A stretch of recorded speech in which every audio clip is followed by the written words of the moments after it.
Bienvenidos a nuestro canal de nuevo. Debido a que nos habéis solicitado a ver si podemos hacer un vídeo para mostrar cómo curvar los listones, os vamos a explicar cómo hacerlo sin que se os rompan y de la manera más fácil posible. Para ello vais a necesitar los listones de forro, un recipiente donde sumergir los listones, un cilindro o un bote de cristal o de metal que podéis utilizar de plantilla para curvar los listones, unas piezas para inmovilizar el cilindro, papel absorbente, papel de cocina y un papel lija o esponja lija.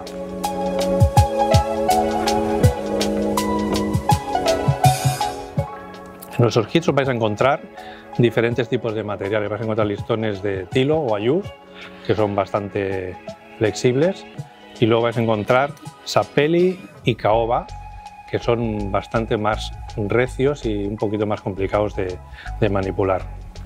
Lo primero que deberéis hacer será lijar un poco los listones si veis que tiene algo de repelo.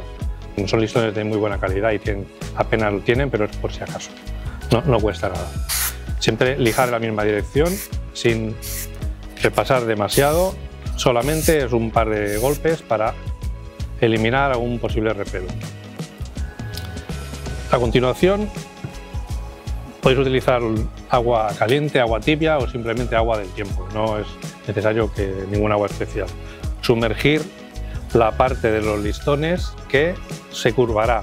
Generalmente coincide con la parte de proa de los cascos o de popa, no hace falta introducir los listones enteros.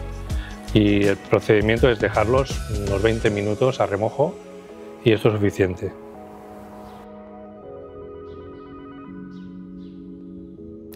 Bueno, ya han transcurrido los 20-25 minutos que llevan los listones en remojo y vamos a proceder a extraerlos del agua con un papel absorbente. Los vamos a ir secando un poco para quitar el exceso de agua y poder trabajar cómodamente. Venga, empezaremos con estos dos. Observar la flexibilidad que tiene ahora después de tenerlos a remojo. Esta operación se puede hacer también con vapor o con calor, aplicándoles calor aparte de la humedad. Vamos a inmovilizar el cilindro. En este caso es un bote de líquido, de metal.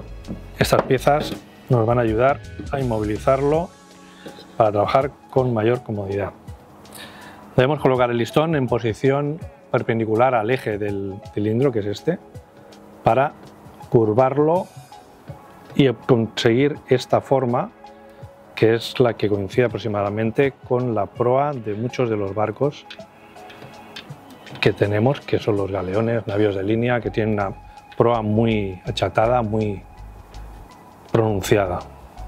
Este listón tienes que ir curvándolo poco a poco, con los dedos muy juntos, para evitar que se rompa. Tienes que presionar ligeramente, pero si lo haces con los dedos muy juntos, poco a poco verás que no se rompe.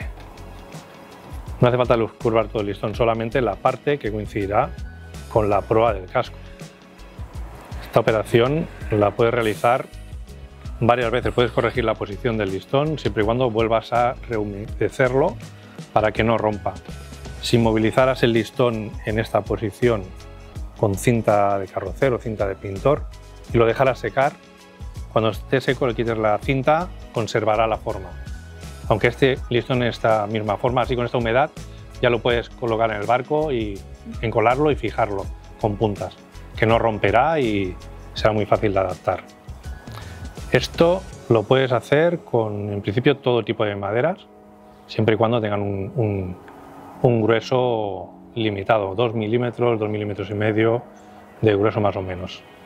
Como podéis ver, no rompe y podría acentuar todavía más la curvatura con un cilindro inferior, pero en principio una curvatura más pronunciada que esta nunca vas a necesitar para el forro de un casco.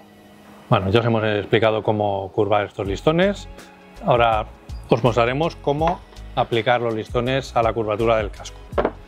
Vamos a coger un casco que tenemos de muestra, que es uno de los que tiene la proa más curvada, más acentuada. Entonces, ya estos listones que hemos curvado y que son flexibles, no será ningún problema adaptarlos a esta curvatura. Se curvarán, se adaptarán. Este casco no está lijado, pero veréis que se adapta sin problema alguno. Vale. O sea, esto es una de las zonas más complicadas de forrar si no dominas la técnica del curvado de los listones. Esto luego aplicaríamos un poco de cola, clavaríamos con puntas y siguiendo las indicaciones de las instrucciones paso a paso, forraríamos sin ningún problema. Y bueno, hasta aquí. En el siguiente vídeo os mostraremos cómo forrar un casco, que posiblemente no sea este, pero explicaremos todo el proceso de encolado, clavado de puntas y ajuste de listones varios. Bueno, para los que estáis viendo este vídeo, que sepáis que tenéis un 10% de descuento en vuestra próxima compra para todos los productos. Este descuento durará una semana y podéis utilizarlo, por ejemplo, para este modelo, que es la última novedad, es el Copa América, el Endeavor, que por cierto se vende muy bien. Y bueno, hasta aquí ha sido todo.